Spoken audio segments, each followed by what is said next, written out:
Hello everyone, this is Aditi Kishorwani. Welcome to my YouTube channel Sapin Tutorials. So today I had invited one student. Basically, he got All India rank 61 in IIT Jam Physics. Also, he had appeared for interview in IISER Bhopal and also in NISER Bhubaneswar. So first of all, thank you for coming in our channel, Rajat. And अपने बारे में कुछ बताओ हमें. Thanks for inviting me. And basically, I'm from BU, Rajdhani College, and Okay. my course was physics honors. So I gave JAM this year only, and I secured AIS 61 as Bhaiya tell you. Okay. Okay. So अच्छा अभी ये बताओ IIT Kanpur जा रहे हो. So how's the feeling? Yeah, feeling having lots of excitement. Like IIT का campus कैसा होगा, and वहाँ पे environment कैसा होगा. तो वो ऑल्सो सब यार बहुत सारे मोस्टली स्टूडेंट का ड्रीम कॉलेज होता है यार आईआईटी कानपुर जाना. सो अभी तो मतलब एक्साइटमेंट काफी अच्छी होगी आईआईटी कानपुर जा रहे हो. सो अच्छा ठीक है, ज्यादा टाइम नहीं लेंगे हम. यहाँ पे डायरेक्टली मैं पॉइंट पे आता हूँ कि ऑल इंडिया रैंक 61, इतनी बड़ी अच्छी रैंक आने का मतलब कैसे पर्पस जो है ना हमारे वीडियो के यही है कि ऑल इंडिया रैंक 61 आई है तुम्हारी. So you have a general idea कि कहाँ पे कौन सा पॉइंट पे हमें फिजिक्स पे ज्यादा स्ट्रॉन्ग करना चाहिए, किस हिसाब से पेपर पैटर्न होता है, तो उस हिसाब से हमें काम करना चाहिए. अभी 6 महीने बचे हैं. सो अभी स्टूडेंट्स को ये बताओ कि किस हिसाब से वो प्लान करें कि एक अच्छी रैंक आ सके. या एक्चुअली मेरा भी प्रिपरेशन ना इसी टाइम मेन स्टार्ट हुआ था, जून जुलाई के टाइम पे जो मेन प्रिपरेशन था मेरा. बेसिकली मैं honestly speaking I am from coaching, तो मेरा मेन प्रिपरेशन कोचिंग से ही हुआ था. तो मेनली क्योंकि सब्जेक्ट्स की अगर बात करें तो मेन 7 सब्जेक्ट्स होते हैं फिजिक्स में. तो like EMT mechanics and also EMT mechanics तो इम्पोर्टेंट सब्जेक्ट हैं. तो मेरा जैसे मैकेनिक्स थोड़ा टफ, थोड़ा मतलब वीक था, मुझे टफ लगता था पर्सनली. तो मैं ईएमटी पे ज्यादा ध्यान देता था कि मतलब दोनों में से equal amount large amount of question आते हैं. तो मेरा मेन फोकस पे ईएमटी रहता था कि उसमें कुछ भी करके वहां से क्वेश्चन लीव ना करें. तो मैं उसके बहुत सारे क्वेश्चन प्रैक्टिस करता था जो भी कोचिंग से मिलते थे. लाइक एंड प्रीवियस ईयर तो मेन है ही, प्रीवियस ईयर तो हर सब्जेक्ट का मस्त है. मतलब वो तो जैसे ही टॉपिक हुआ देन उसका प्रीवियस ईयर करना कि हाँ वो टॉपिक क्लियर है ना, तो उससे एक आइडिया हो जाता है कि अब कितना उसमें एफर्ट देने हैं टॉपिक में. तो यही रहता था कि हर एक टॉपिक पढ़ा, फिर उसके प्रैक्टिस क्वेश्चन करे जो कोचिंग से मिले, देन फिर प्रीवियस ईयर. अच्छा तो ये एंड तुम्हारा जो बीएससी चल रहा था और कोचिंग का कितना टाइम रहता था क्लासेस? हाँ वो तो काफी इशू था. मतलब जैसे मेरा कॉलेज खत्म होता था अराउंड 4:30, और ओके. लॉकडाउन की वजह से कोचिंग भी फिर 4:30 और या 5 से 9 तक डेली रहता था, मतलब मंडे से फ्राइडे. तो 5 to 9 कोचिंग रहता था, देन फिर सैटरडे संडे तो ज्यादा क्लासेस रहती थी. लाइक संडे को ऑलमोस्ट 6 to 8 आवर्स रहती थी क्लासेस. सो तुमने मतलब ऑनलाइन कोचिंग ज्वाइन की थी? हाँ ऑनलाइन कोचिंग जो ठीक है. तो बेसिकली मतलब 5 से 9 तुम्हारा इधर कोचिंग का जाता था. तो अच्छा जब ये 4 घंटा पढ़ने के बाद फिर उसके बाद तुम कितना टाइम देते थे जैम का प्रिपरेशन को? जैसे अब कोचिंग के बाद थोड़ा ब्रेक लिया, फिर उसके बाद अराउंड 10:30 और 11 मैं स्टार्ट कर देता था. मतलब मैं रात में पढ़ता था ना इन जनरल. तो 10:30 11 स्टार्ट करा तो 2 बजे तक चलता था. रिवीजन करना रहता था नोट्स का, एंड फिर शीट जो मिलती थी वो करता था. तो उसी समय मतलब मोस्टली उसी दिन टारगेट रहता था कि कंप्लीट कर दूं, बट कई बार नहीं हो पाता था तो नेक्स्ट डे शीट और क्वेश्चन इस तरीके करना. से पढ़ते पढ़ते मतलब तुम्हारा तुमने कब तक सिलेबस अपना कंप्लीट किया था? Syllabus November last I think हो गया, सिलेबस कंप्लीट हो गया था. सो फिर नवंबर मिड में लास्ट के आते ये आते जो होने लगा. 2 मंथ का प्लान था ये सिर्फ रिवीजन था? हाँ मतलब एक्चुअली एक मिस्टेक मैंने करी जो मैं कहूँगा और लोग ना करें. मैं एक्चुअली ना बीच में रिवीजन पे कम फोकस करता था, तो उस वजह से लास्ट में रिवीजन पे काफी फोकस करना पड़ा 2 मंथ ना. मतलब शुरू से फिर पूरा जो 7 सब्जेक्ट थे उनको एक एक करके रिवाइज करना स्टार्ट करा. तो मेरा काफी टाइम जा रहा था, बट रिवीजन तो जरूरी था ही, तो मैंने कर लिया था. वहाँ पे काफी एफर्ट देने पड़े थे. तो वहाँ पे सब चीजें रिवाइज करी एक एक करके, ऑलमोस्ट फिर नोट्स रिवाइज करे फर्स्ट ऑफ ऑल, एक बार तो करनी थी पूरा नोट्स रिवाइज, देन फिर समरी नोट्स भी बनाता था मैं। तो उस समय मैं मतलब दिन में टाइम डिवाइड कर रखा था, लाइक कि कोई चीज पढ़ी, उसको फिर रात में 1-2 घंटा समरी नोट्स के लिए रख रखे थे, या बीच में जब भी थोड़ा पढ़ने का मन नहीं हो रहा था उस समय थोड़ा समरी नोट्स बना लिए, लाइक वैसे। तो साथ साथ समरी नोट्स भी प्रिपेयर हो रहे थे, रिवीजन भी चल रहा था। सो मतलब अच्छा, फिर जब तुमने ये पेपर के टाइम पे जैसे तुम लोग में 3 हाँ। सेक्शन बेसिकली होते हैं, सो इसके लिए कुछ प्लान किया था पहले से कि यार मुझे ये सेक्शन पहले करना है या ये सेक्शन? अ, नहीं मतलब मेरा क्या रहता है कि मैं इनिशियल से स्टार्ट करता हूँ, फर्स्ट क्वेश्चन से स्टार्ट करता हूँ, लास्ट तक जाता हूँ मैं। ऐसा नहीं कि क्वेश्चन के बीच में स्किप करना, मतलब सो मैं अच्छा, पेपर को मतलब जैसा सीक्वेंस में। फिजिक्स में ऐसा कुछ टॉपिक बहुत ऐसा जो हर साल इम्पोर्टेंट हो, कुछ ऐसा टॉपिक्स होता होगा जो हर साल पूछा जाता है या एग्जाम में उसका ज्यादा वेटेज? हाँ, ओके, लाइक जैसा कि मैंने सब्जेक्ट में तो बोला ईएमटी इज इम्पोर्टेंट, पर उसमें भी जैसे क्वेश्चंस की बात करें तो ईएमटी मैकेनिक्स बहुत सारे इम्पोर्टेंट, इक्वली इम्पोर्टेंट, डिपेंड करता है कौन सा आईआईटी पेपर बना रहा है, बट ऑलमोस्टली 15 मार्क्स का तो रहता ही रहता है दोनों, 15-15 मतलब टोटल 30 या 30 to 5 मार्क्स का पेपर इन दोनों सब्जेक्ट में रहता है। तो लाइक अगर बात करें ईएमटी की तो इम्पोर्टेंट टॉपिक्स रहते हैं जैसे इलेक्ट्रो मैग्नेटिक वाला जो पार्ट है ना, जिसमें हमारा मैग्नेटिज्म जो है, एंड ईएमएफ वाला, ईएमआई बेसिकली इलेक्ट्रोमैग्नेटिक इंडक्शन, वो थोड़ा सा इम्पोर्टेंट पार्ट रहता है मेरे हिसाब से। बाकी तो प्रीवियस ईयर से पता चल जाता है कि इससे ज्यादा क्वेश्चन आ रहे हैं, तो मैंने भी उसके अकॉर्डिंग प्रिपेयर करा, सो लाइक वो। अच्छा, जब तुम्हारा ये इधर रैंक आया उसके पहले तुमको आइजर जो तुमने इंटरव्यू दिया, सो उन सब के बारे में आइडिया था? नहीं, एक्चुअली आइजर का इंटरव्यू मेरा रिसेंटली ही हुआ है, अभी 15 डेज नहीं, पहले। क्योंकि फॉर्म तो फिलअप तो कुछ दिन पहले हुआ था ना, मतलब हाँ। तो क्योंकि नहीं, मार्च में रिजल्ट आया था। हाँ, एक्चुअली जो पहले वाले फॉर्म्स थे ना आइजर के, लाइक आइजर पुणे, कोलकाता, उनके फॉर्म्स मतलब मैंने फिल नहीं कर पाया था ड्यू टू सम इशू। तो जो मैंने ये जो फॉर्म्स थे आइजर भोपाल, नाइजर भुवनेश्वर, ये सब फॉर्म्स काफी बाद में निकले थे, लाइक मई के आसपास। नाइजर का तो पहले निकल गया था, फरवरी मार्च में, रैंक से पहले ही। बट आइजर भोपाल का भी रिसेंटली फॉर्म लॉन्च हुआ था, like in May I think. तो तो मतलब तुम्हें इसीलिए पता तो था हाँ। कि पहले से पता था आइजर भोपाल में मतलब ये होता है? नहीं, ऐसा इंटरव्यू का कोई मेरे को आइडिया नहीं था, लाइक पता था कि इंटरव्यू में क्वेश्चंस चलते हैं, इस टाइप के क्वेश्चन पूछेंगे, उसके बाद उसी में क्रॉस क्वेश्चन होगा, और लाइक कि कंपटीशन एग्जाम का जो प्रिपेयर करा है वैसा कुछ रटा रटाया तो कुछ नहीं, मतलब कुछ फॉर्मूला बेसिस नहीं रहता, रट्टा मीन्स टू से कुछ फॉर्मूला बेसिस नहीं रहता उनका। फॉर्मूला एक्चुअली वो खुद ही दे देते हैं, मैं एक फॉर्मूला भूल गया था तो वहां पे टीचर ने खुद नहीं दे दिया था कि इस फॉर्मूला से ये क्वेश्चन आप कर लो। तो मतलब कि वहां पे मैटर करता है कि आप चीजों को किस तरह पढ़ रहे हैं, मतलब अगर हम जब रीड करते हैं, डेरिवेशन रीड करते हैं इन जनरल, तो हमारे एग्जाम्स में मैटर करता है रिजल्ट क्या आया, हम उसी को मतलब अपने याद कर लेते हैं कि क्वेश्चंस में हमें इजी रहे सॉल्व करने में। बट वहाँ इंटरव्यू में मैटर करता है कि डेरिवेशन किस तरह हुआ है, तो कितना ध्यान से समझा है, वो चीज मैटर है। तो इस चीज का थोड़ा बहुत आइडिया था, बाकी दिया तो आइडिया हो ही गया कि ये मैटर करता है। तो अच्छा, कुछ क्वेश्चंस तुम डिस्कस कर दो जिससे एक जनरल आइडिया पता चल सके कि इंटरव्यू में किस हिसाब के क्वेश्चन पूछे जाते हैं।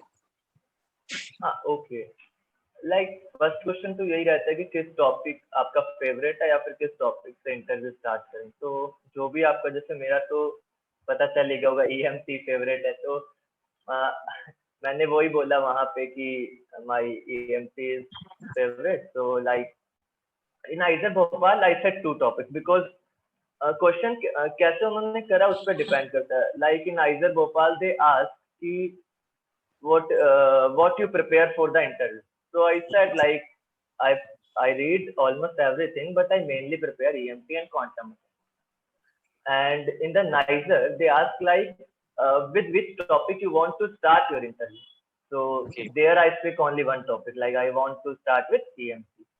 So this depend upon how they ask the question. So like but prepare होके जाए कि एक या दो टॉपिक जो आपके स्ट्रॉन्ग है वो बताने ही स्ट्रॉन्ग है। पड़ेंगे, वैसे इंटरव्यू स्टार्ट होगा। तो जब मैंने अपना टॉपिक बता दिया तो पहले आइजर भोपाल की बात करते हैं। तो वहां पे उन्होंने पूछा कि हम ईएमटी किस तरह डिफाइन करते हैं, means what are the equation जिससे पूरा ईएमटी डिफाइन होता है। तो as we know Maxwell equations I said, तो they asked me to write the equations, फिर मैंने इक्वेशंस लिख दी वहां पे। तो फिर उनका क्वेश्चन था कि हम आपसे फर्स्ट इक्वेशन से क्वेश्चन करेंगे। आई थिंक कुछ डिराइव करवा रहे होंगे, but actually question was like कि एक पॉइंट चार्ज लिया उन्होंने एंड दे सेड लाइक कि उस पॉइंट चार्ज को उसका चार्ज डेंसिटी डिफाइन करो इस इक्वेशन के थ्रू। तो बेसिकली पॉइंट चार्ज है तो almost everywhere density is zero except on it's on point. Like अगर उसको ओरिजिन पे रख रखे तो उस पॉइंट पे वो चार्ज होगा, बाकी जगह चार्ज डेंसिटी जीरो आएगा। तो I derived it and I got zero answer. तो उन्होंने कहा कि जीरो आ गया, तो अब आप ये बताओ कि मतलब कि रिजल्ट तो आ गया, बस रिजल्ट के बाद क्वेश्चन करते ही हैं वो। तो दे आस्क लाइक कि ये जीरो क्यों आया, मतलब ये जीरो आ गया, अब यहाँ पे तो पॉइंट चार्ज भी है, इसको कैसे डिफाइन करोगे आप। तो एक्चुअली होता क्या, वहाँ पे जो आर होता है वो हम r not equal to zero के लिए डिराइव करते हैं, डाइवर्जेंस जो निकालते हैं। तो फिर आर इक्वल टू जीरो के लिए निकाला divergence and I got answer Q. And like वहाँ पे तो उन्होंने कहा भी था कि they satisfy with my answer, like कि वो हैप्पी है मेरे आंसर से। ईएमटी वाले teacher said like that. But जब फिर क्वांटम पे शिफ्ट करा, जैसे कि मैंने वहाँ दो टॉपिक बताए थे, ईएमटी एंड क्वांटम, तो when I shift on the quantum then थोड़ा दिक्कत आ गई, मतलब ना। तो वहाँ पे इनिशियली बेसिक क्वेश्चन ही करते हैं, लाइक कि जो वेव फंक्शन, मतलब ऐसा है कि इंटरव्यू में स्टार्ट बेसिक से होगा। लाइक अगर ईएमटी में स्टार्ट करा तो मैक्सवेल इक्वेशन से स्टार्ट करो, and in quantum they start from wave function. Like they ask me what are the properties of wave function. तो स्टार्ट एकदम बेसिक से करा, मैंने प्रॉपर्टीज बताई। फिर प्रॉपर्टी में जैसे मैंने कंटिन्यूस वाली प्रॉपर्टी बोली थी, तो पूछा कंटिन्यूस क्यों होता है, रीजन क्या है। तो लाइक इस टाइप से क्वेश्चन चलते हैं कि आपने जो रिप्लाई करा उसी में से क्रॉस क्वेश्चन करेंगे, मतलब जो हम बोल रहे हैं हमें पता हो हमने क्यों बोला है, लाइक ये मैटर करता है। फिर उसके बाद जब वेव फंक्शन पूछ लिया तो 1D पोटेंशियल वेल से में से क्वेश्चन करे। एंड देन उसके बाद जो फाइनल क्वेश्चन था वो था कि लाइक दो पोटेंशियल वेल एक साथ है 1D। ऑनेस्टली स्पीकिंग मेरे को नहीं पता था, मैंने पहले कभी नहीं सुना था। तो लाइक उन्होंने कहा कि दो पोटेंशियल वेल एक साथ है तो यहाँ कितनी ग्राउंड स्टेट होगी, वन और मैनी।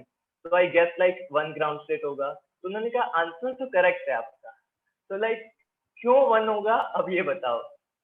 अब लाइक आई डोंट नो। तो उन्होंने थोड़ा सा मेरे को हिंट देने की कोशिश करी कि मैं आंसर कर सकूं, तो बट नहीं हो पाया था वहां पे वो आंसर, लाइक इसीलिए। तो एक चीज और, वो हिंट जरूर करेंगे, मतलब ना वो हर चीज का लाइक अगर मैं अब नाइजर पे शिफ्ट करूं तो वहां पे भी ऐसा ही रहा था। वहां पे जो उन्होंने हिंट करा ना उसका मैं समझ पा रहा था कि हिंट करा और मैं आंसर कर पा रहा था कंटिन्यूसली। तो वहां बहुत लॉन्ग चला था मेरा interview, like it's around 30 to 40 minutes on आइजर के टाइम पे। आइजर भोपाल वाला 15-20 मिनट का था, बट नाइजर में 40 मिनट तक चला। वो हिंट करते जा रहे थे, मैं आंसर करता जा रहा था, लाइक तो वो चलता जा रहा था इंटरव्यू। तो जब तक हम आंसर करेंगे तब तक वो पूछते रहेंगे, लाइक कि एकदम कितना हमें डीप तक पता है किसी टॉपिक के बारे में। टॉपिक स्लिप नहीं होता, टॉपिक वही रहेगा जिससे स्टार्ट करा है और उसको ही एंड तक लेके जाएंगे, लाइक दैट। मतलब कहीं ना कहीं एक स्ट्रॉन्ग टॉपिक जो हमारा हो वो अच्छे से प्रिपेयर्ड होना चाहिए। हाँ, पर टॉपिक नहीं, सब्जेक्ट मैटर करता है, लाइक कि वो तो पहले सब्जेक्ट ही पूछेंगे, फेवरेट सब्जेक्ट क्या है। तो उस फेवरेट सब्जेक्ट में हमें सब टॉपिक्स को प्रिपेयर करना चाहिए, लाइक क्योंकि मेरे केस में तो ऐसे तो टॉपिक तो हमने अपने हिसाब से चूज करा, बट लाइक चूज बेसिक से ही करेंगे। अगर ईएमटी बोलेंगे तो इक्वेशंस हो गया, और क्वांटम बोला तो वेव फंक्शंस, एकदम बेसिक से स्टार्ट करा 1D तक ही पहुंच पाए। तो लाइक इन्हीं टॉपिक से मेनली पूछते हैं। क्योंकि अगर मैं नाइजर का डिस्कस करूँ ना तो वहां पे भी क्वेश्चन फर्स्ट मैक्सवेल इक्वेशन से ही था, लाइक थोड़ा डिफरेंट क्वेश्चन था। नाइजर में क्या था, लाइक लैपलेस इक्वेशन से क्वेश्चन था, बट वो भी फर्स्ट मैक्सवेल इक्वेशन से डिराइव होती है। तो क्वेश्चन सिमिलर ही रहते हैं कि अगर ईएमटी है तो इतना तो पता चल गया कि क्वेश्चन मैक्सवेल इक्वेशन से ही करेंगे वो लोग, और मेनली फर्स्ट ही टारगेट रहता है उनका कि फर्स्ट इक्वेशन से क्वेश्चन कर लो, तो ओके, सो लाइक दैट। और कोई नाइजर में याद हो क्वेश्चन तुम्हें जो पूछे गए थे तुमसे? हाँ, अगर मैं नाइजर को डिस्कस करूँ तो वहां पे पहला क्वेश्चन था मेरे से डायपोल पे, लाइक कि अगर यूनिफॉर्मली चार्ज डिस्क है तो उसका डायपोल मोमेंट कितना आएगा। Again I solve it, I got the answer 0, why 0। तो देन मैंने ट्राई करा आंसर करने का, लाइक स्फेरिकल सिमेट्री हो सकता है, सिमेट्रिकल है, but they want a one word answer, like they said there is only a one word answer. I think a lot on it, but अभी तक भी मुझे वो वन वर्ड आंसर नहीं मिला। लाइक सब लोग वहां पे जो भी टीचर्स थे वो इनकरेज कर रहे थे, like there is a one word answer, there is a one word answer, but ऐसा कुछ। फिर उसके आगे वो उन्होंने अगला क्वेश्चन करा, लाइक अब हाँ, अगर यहाँ आंसर नहीं किया तो अब टॉपिक चेंज हो गया। अब उनका क्वेश्चन था कि लाइक अ क्यूब, यूनिफॉर्मली चार्ज क्यूब, उसकी वजह से इनसाइड पे इलेक्ट्रिक फील्ड और पोटेंशियल बताओ। अब ये क्वेश्चन मेरा अराउंड 20 मिनट इसी क्वेश्चन पे डिस्कशन करा। अगर आंसर करोगे तो वो सेम क्वेश्चन काफी देर तक डिस्कस करेंगे। तो लाइक जैसे मैं यहाँ आंसर नहीं बता पाया तो नेक्स्ट क्वेश्चन में पूरा बहुत देर तक लाइक हमने डिराइव करा उस फॉर्मूला को। हाँ, I am saying like because teachers भी हेल्प कर रहे थे, लाइक वो भी हिंट दिए जा रहे थे एंड मैं सॉल्व कर रहा था। तो वहां पे पूरा इलेक्ट्रिक फील्ड डिराइव करा, लाइक फिर पोटेंशियल डिफरेंशिएट करके डिराइव करा।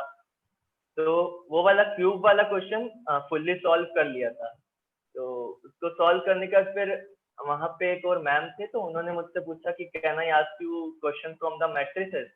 तो I said yes, because linear algebra पढ़ ही रखा था जैम के लिए भी, और ऐसे भी मतलब मेरे पास मैथ्स में था। तो वहां से मैट्रिक्स से हर्मिशियन मैट्रिक्स का उन्होंने क्वेश्चन करा, एंड आई नो कि अगर मैट्रिक्स आए तो हर्मिशियन से ही क्वेश्चन करेंगे क्योंकि उसका क्वांटम में भी एप्लीकेशन रहता है। तो अगर मान लीजिए कोई फेवरेट सब्जेक्ट एमपी बोल रहा है तो वो मैट्रिक्स तो प्रिपेयर करके ही जाए। और अगर हम लोग, हाँ एक और बात, अगर हम लोग नहीं भी बोलते हैं ना लाइक कि एमपी हमारा फेवरेट है, फिर भी मैथमेटिकल फिजिक्स से एक क्वेश्चन तो करते ही करते हैं इन जनरल। आइजर भोपाल में नहीं करा, बट जैसे कि नाइजर में करा, एंड जैसा कि मैंने दूसरों से भी सुना, my friends also give interview in some of the colleges, तो उन्होंने भी कहा कि लाइक कि अगर हम एमपी नहीं भी बोलते तो भी एक आधा क्वेश्चन मैथमेटिकल फिजिक्स से रहता ही है। ओके। तो एमपी तो सबको डीपली पढ़ना ही चाहिए बिकॉज क्वांटम में भी एप्लीकेशन रहता है।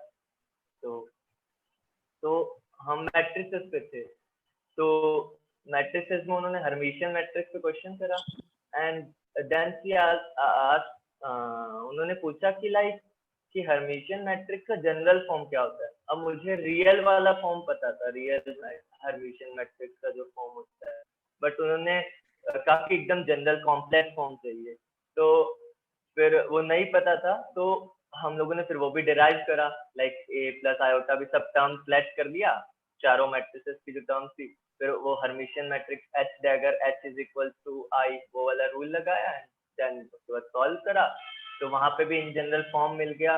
फिर नेक्स्ट क्वेश्चन था कि इस हर्मिशियन मैट्रिक्स की जो 2x2 का जनरल फॉर्म डिराइव करा था, तो अगर ये n क्रॉस n हो तो इसका डायमेंशन क्या होगा, बेसिस क्या होगा, लाइक हर्मिशियन मैट्रिक्स स्टार्ट करा तो फिर उसी के क्वेश्चन चले, तो फिर उसके बेसिस डायमेंशन भी डिराइव करे, क्योंकि मेरे को लिटरली कुछ भी याद नहीं था, तो वो सब डिराइव करते गए वहां पे, तो इसमें भी 15 से 20 मिनट यहाँ पे भी लग गए। तो इंटरव्यू काफी नाइजर वाला काफी लॉन्ग चला था, लाइक 35-40 मिनट का था वो, तो इसीलिए। सो यहाँ पे मैं एक चीज ऐड करना चाहूंगा, जो भी स्टूडेंट ये वीडियो देख रहे हो, तो जो भी क्वेश्चन पूछे गए थे रजत से, तो उसको मैं क्या कर दूंगा, उसका पीडीएफ आपको डिस्क्रिप्शन में लिंक मिल जाएगी, आप देखना चाहोगे क्या क्या क्वेश्चन थे तो वो मैं डाल दूंगा। लास्ट में मैं एक चीज ये पूछूंगा रजत कि अभी 6 महीने बचे, तुम जैम एस्पिरेंट 2022 या 2023 के लिए जो भी स्टूडेंट प्रिपेयर कर रहे हैं, तो उनको कुछ एडवाइस देना चाहोगे? हाँ, लाइक फर्स्ट ऑफ ऑल तो मैं यही कहूंगा, जनरल एडवाइस है, बिल्कुल भी प्रेशर मत आने देना। लाइक क्या होता है कि हम लोग, मेरे टाइम पे खुद लाइक लॉकडाउन लग गया था, उस टाइम इनिशियली लगा ही था लाइक, तो हम किसी से बात करते हैं तो प्रेशर बहुत आ जाता है, ये इन जनरल एडवाइस है, तो इसको अवॉइड करें। लाइक कुछ टॉपिक नहीं हो रहा, कोई क्वेश्चन नहीं हो रहा, तो हम लोग उसको बहुत सीरियस ले लेते हैं। तो लाइक ऐसा नहीं, उसको एक बार के लिए छोड़ दो, फिर से टॉपिक पे जाओ। जो क्वेश्चन नहीं हो ना, गलती क्वेश्चन में नहीं है, गलती तो हमने टॉपिक में कुछ मिस कर दिया होगा, हमने ढंग से पढ़ा नहीं होगा उसको। तो टॉपिक को रिवाइज करो, देन क्वेश्चन पे आओ। तो किसी भी क्वेश्चन को ऐसे सीरियस मत ले कि नहीं हुआ, या टॉपिक में लगातार जब 5-6 क्वेश्चन नहीं होते ना, तो हमें लगता है कि ये तो टॉपिक हमें आता ही नहीं। तो लाइक ऐसा नहीं है, एक बार रिवाइज करेंगे तो टॉपिक से क्वेश्चन होते हैं। तो किसी भी टॉपिक को टाइम दोगे तो क्वेश्चन हर टॉपिक से होते हैं, ऐसा कुछ नहीं होता हमारा ये वीक है ये स्ट्रॉन्ग है। एवरी टॉपिक इज इक्वल, जिसको भी हम टाइम देंगे वो टॉपिक होगा एंड उससे क्वेश्चन भी सॉल्व होंगे। तो अभी सब टॉपिक को जैसे जैसे मतलब अगर आप कोचिंग से हैं, नॉर्मल सेल्फ स्टडी भी कर रहे हैं, तो अपना जो भी रूटीन है सिलेबस का बनाए कि मतलब कि किस तरह सिलेबस को कंप्लीट करना है। लाइक इस सब्जेक्ट को पढ़ के फिर ये वाला सब्जेक्ट पढ़ना है, फिर ये वाला, जो भी 7 सब्जेक्ट है, तो उनका टाइम टेबल खुद से प्रिपेयर करें। क्योंकि ऐसा नहीं, जो सब्जेक्ट अच्छा लगता है ना, तो उसके साथ में लाइक एक सब्जेक्ट को एक टाइम पे मत चलाओ। जो सब्जेक्ट अच्छा लगता है उसके साथ वो सब्जेक्ट भी रखो जो मतलब कि थोड़ा टफ लगता है। तो 2 सब्जेक्ट एक टाइम पे स्टडी करा करो। लाइक कि अगर एक दिन में वो वाला पढ़ लिया जो अच्छा लगता है, तो साथ में फिर वो भी स्टडी करो जो टफ लगता है। इससे फिर बैलेंस बना रहता है, लाइक कि और मन भी लगा रहता है पढ़ने का। तो अभी सिलेबस कंप्लीट करने की कोशिश करो नवंबर एंड तक। देन उसके बाद एंड साथ साथ समरी नोट्स बनाते रहना। जो गलती मैंने करी वो गलती मत करना कि एंड में समरी नोट्स बने। तो साथ साथ जैसे टॉपिक खत्म हुआ, तो जिस दिन भी टाइम मिला उस टॉपिक को रिवाइज करो एंड उसका समरी नोट उसी टाइम पे बना लो, क्योंकि वो बहुत हेल्प करेगा लास्ट टाइम पे। लास्ट जब 15-20 डेज रह जाते हैं ना, तो नोट से पढ़ने का बिल्कुल मन नहीं करता, तो समरी नोट से ही पढ़ने का मन करता है। लाइक कि समरी नोट्स पढ़े और क्वेश्चन सॉल्व करे लाइक प्रीवियस ईयर। और लास्ट टाइम पे ध्यान रखना, जब लास्ट मंथ रह जाए ना, तो प्रैक्टिस, अभी प्रैक्टिस क्वेश्चन पे ज्यादा ध्यान दो, और जब लास्ट 15 डेज हो तो प्रीवियस ईयर पे ज्यादा ध्यान देना। लाइक कि समरी नोट्स पढ़ करके पहले प्रीवियस ईयर करना, अगर टाइम है तो आपके पास जो प्रैक्टिस क्वेश्चन है उसको सॉल्व करना, बिकॉज उस टाइम पे इतना टाइम नहीं रहता जब लास्ट के 15-20 डेज रहते हैं। एंड टेस्ट सीरीज जरूर देना, लाइक कोई भी जैम का टेस्ट सीरीज हो, फुल लेंथ टेस्ट सीरीज, उसको जरूर देना। लाइक मैंने भी मेरा जब जैम लाइक 14 फेब को था, तो लाइक 3 वीक्स पहले से संडे, मतलब हर संडे संडे देता था, मतलब टेस्ट सीरीज लाइक उस टाइप से कोचिंग नहीं कंडक्ट कराया था। तो लाइक संडे हुआ, फिर अगले संडे, फिर उससे 7 को लास्ट टेस्ट सीरीज हुआ और 14 को एग्जाम था। तो लाइक एकदम जैम वाला फील आ गया था कि 3 लगातार फुल लेंथ दे दिए। तो ऐसा लगा कि अब हाँ, फर्स्ट वाला मेरा थोड़ा बेकार गया था, सेकंड उससे अच्छा गया, और थर्ड वाला सिमिलर टू सेकंड गया। तो लगा कि हाँ, कि टेस्ट सीरीज ने बहुत हेल्प करा इम्प्रूवमेंट में। और टेस्ट सीरीज मतलब जब भी फुल लेंथ टेस्ट दो ना, लाइक प्रीवियस ईयर भी अगर आप अपने आप देते हो घर पे, तो उसके बाद में उसको एनालिसिस जरूर करना कि किस टॉपिक में क्या प्रॉब्लम आ रही है। एनालिसिस बहुत जरूरी है, लाइक ऐसे नहीं टेस्ट दिया और छोड़ दिया, उसको एनालिसिस जरूर करना कि कहाँ पे क्या प्रॉब्लम आ रही है किस टॉपिक में, और फिर उस टॉपिक पे ध्यान देना। लाइक तो मेरे केस में लाइक जैसा मेरे को लगता था कि मेरे को ना टॉपिक में, मैं टॉपिक वाइज रिवीजन करता था। लाइक कि जब मैंने फर्स्ट टेस्ट सीरीज दिया था, अगर मैं फाइनल टाइम की बात करूँ, तो रिवीजन तो कंप्लीट हो गया था मेरा। लाइक 1.5 मंथ लगा था नवंबर का अच्छे से रिवीजन कंप्लीट करने में। फिर टेस्ट सीरीज स्टार्ट करा तो दिसंबर मिड में स्टार्ट कर दिया था। तो जब मैं जैसे देता था, तो लाइक टेस्ट सीरीज से पहले मैं कुछ रिवाइज करके बैठता था। जो मैंने 2 दिन पहले टॉपिक रिवाइज करा उसमें अच्छे नंबर आ गए थे, बट बचे हुए में अच्छा स्कोर नहीं कर पाया था मैं। तो आई रियलाइज कि मैं कोई मिस्टेक कर रहा हूँ। बट जब नेक्स्ट टाइम उन 2 टॉपिक्स को मैंने बिल्कुल नहीं पढ़ा जो मैंने फर्स्ट टेस्ट सीरीज के लिए पढ़े थे, बचे हुए 3 को पढ़ा। लाइक 7 टॉपिक्स होते हैं, तो मैं टॉपिक वाइज ही पढ़ता था, लाइक जो भी 7 अपने डिवीजन है जैम के अकॉर्डिंग। तो बचे हुए 3 पढ़े, तो अब मैंने उन सब 5 में अच्छा स्कोर करा। तो मैं समझ गया कि एक फाइनल रिवीजन की बहुत ज्यादा जरूरत होती है, भले ही वो जैम से 15 दिन पहले ही क्यों ना हो, बट जैम से 15 डेज पहले सारा कुछ रिवाइज होना चाहिए। तो इसीलिए मैं समरी नोट्स का कह रहा हूँ। हर एक टॉपिक आपके माइंड में 15 डेज पहले जाना चाहिए। ऐसा नहीं कि 2 महीने पहले कोई टॉपिक पढ़ रहा था और उसको 2 महीने से देखा ही नहीं, एंड आप सोचते हैं कि आपका फेवरेट टॉपिक है, बट नहीं, ऐसा नहीं। तो उसमें फिर क्वेश्चंस नहीं सॉल्व हो पाते हैं।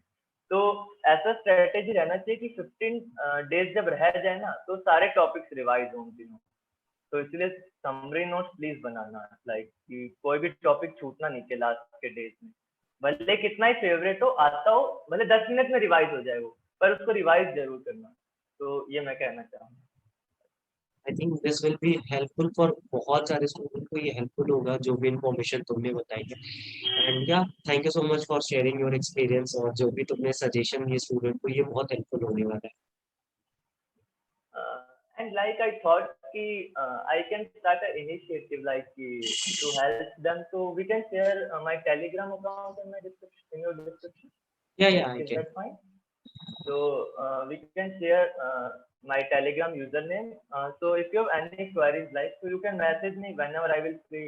I will clear your doubt, like regarding any practice, like कोई भी डाउट हो आपको कि इस टॉपिक में डाउट आ रहा है, लाइक किसको किस बुक से पढ़ें, या फिर जैम फिजिक्स ओनली, ठीक है मेरा फिजिक्स है, तो या कोई भी लाइक की प्रिपरेशन किस तरह करें, तो अगर कुछ भी लाइक जैसे इस वीडियो में कुछ मिस हो गया हो, लाइक कुछ भी बताना मिस हो गया हो, तो आपको कोई भी पर्सनल डाउट हो तो आप मुझे टेलीग्राम पे पूछ सकते हैं, कोई इशू नहीं है। Thank you so much for coming in our channel and sharing your experience. Okay, तो थैंक यू।